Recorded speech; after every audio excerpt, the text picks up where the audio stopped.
Franklin D. Roosevelt.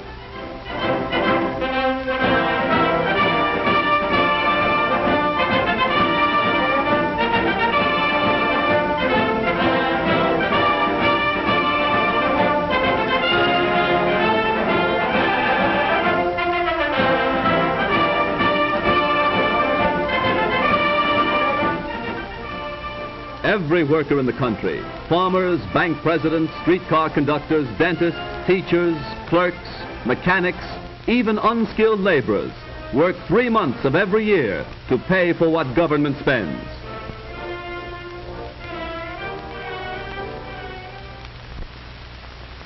But the rich pay the taxes. Why should I worry?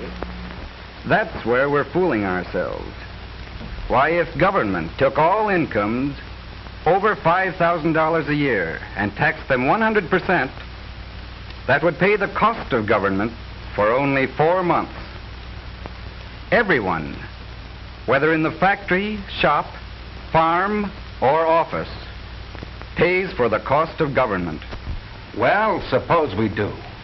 But I am willing to pay taxes to provide national defense for my country, to see that we have an army, a navy, and airplanes strong enough to protect us against any invaders. Every American agrees that our country's defenses must be so strong that no nation would dare attack us. We don't want what has happened in Europe to happen here. Let us not forget the lesson taught by Europe's agony. We all know that England and France tried the easy way. That France under Premier Léon Blum had a New Deal similar to our New Deal, and that today the French people have paid in blood and sorrow the price for that fatal experiment. Every thinking, patriotic American favors this country building up its national defenses at once. That job has been delayed far too long by the experimenters in Washington.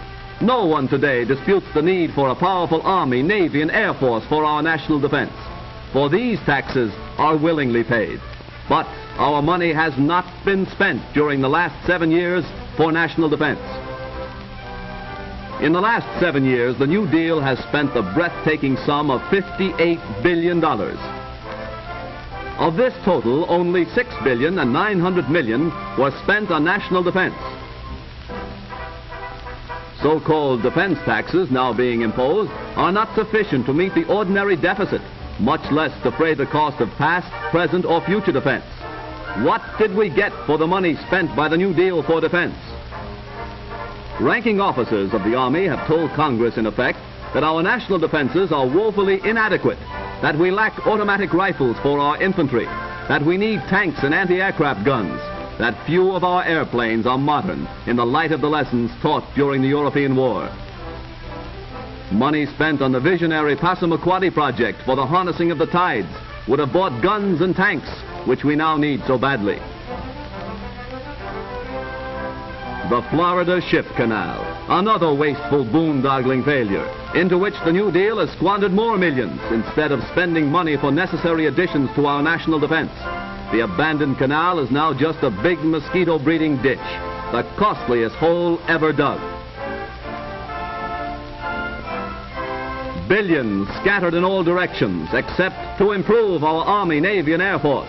New agencies, new departments, new bureaus, more and more job holders to run these agencies. In the last 7 years, the number of civil employees of the federal government has increased by almost 400,000 and increased double the size of our regular Army, and many of them receiving salaries far above that paid to the average man and woman in this country. The chief task of this great army of job holders has been to figure out ways and means to spend more and more of your money. Greater spending, greater debts, increasing taxes. Already the national debt is at record high. In 1917, our debt was not much more than the amount we now pay in annual interest. In the wake of the World War, the national debt rose to $26 billion. Then the enormous total is reduced.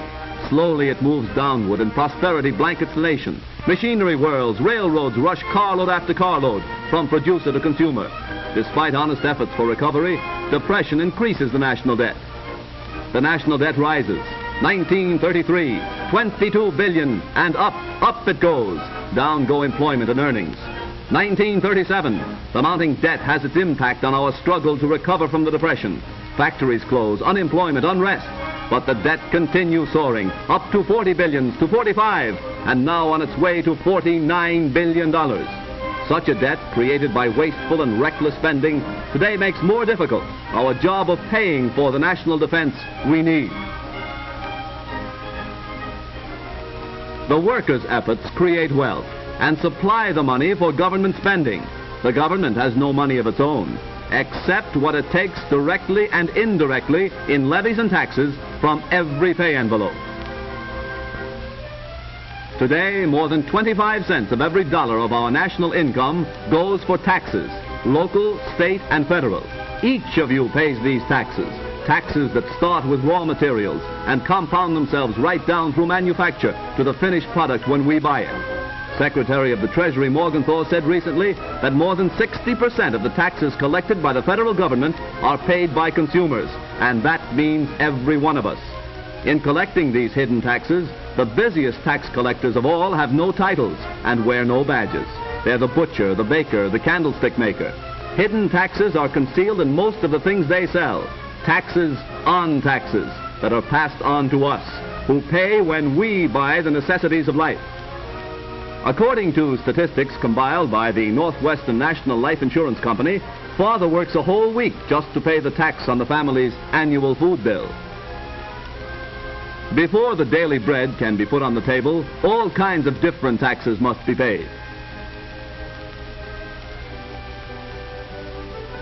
Every product, every service that makes for comfort and pleasure in the daily life of the American family is taxed in many ways.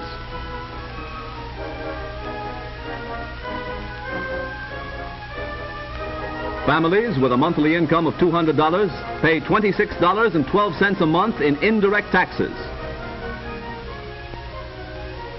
Families with monthly incomes of $150 pay $20.16 a month. Those who live on monthly incomes of $80 were paying $10.25 a month in hidden taxes before we began the long-delayed rearmament program. Every time my lady dresses, she dons as many taxes as she does clothes.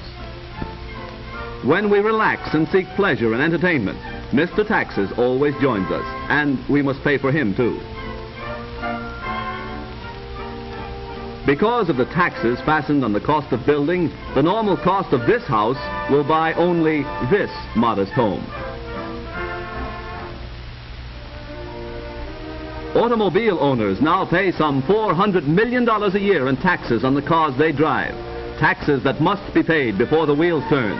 And to add to the cost of every mile traveled and every furrow plowed by farm tractors, the tax paid on gasoline alone reaches the astounding yearly total of $1 billion.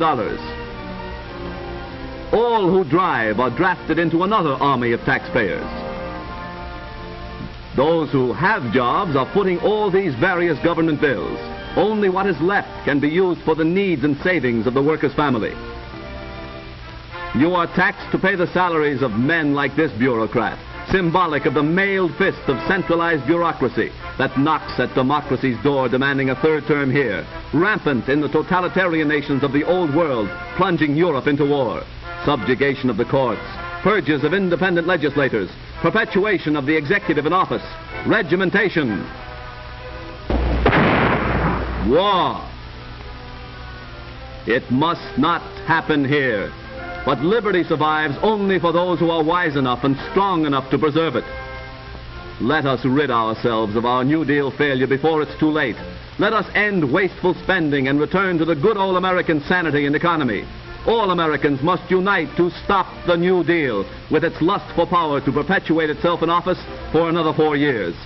It is in our self-interest to preserve the heritage handed down to us by our fearless forefathers. To save ourselves, we must dismiss incompetents and radicals from high places of government. We must elect Wendell Willkie president and speedily become so strong no foe would dare attack us. To that end, let us now dedicate ourselves in a holy crusade that government of the people, by the people, for the people, perish from the earth.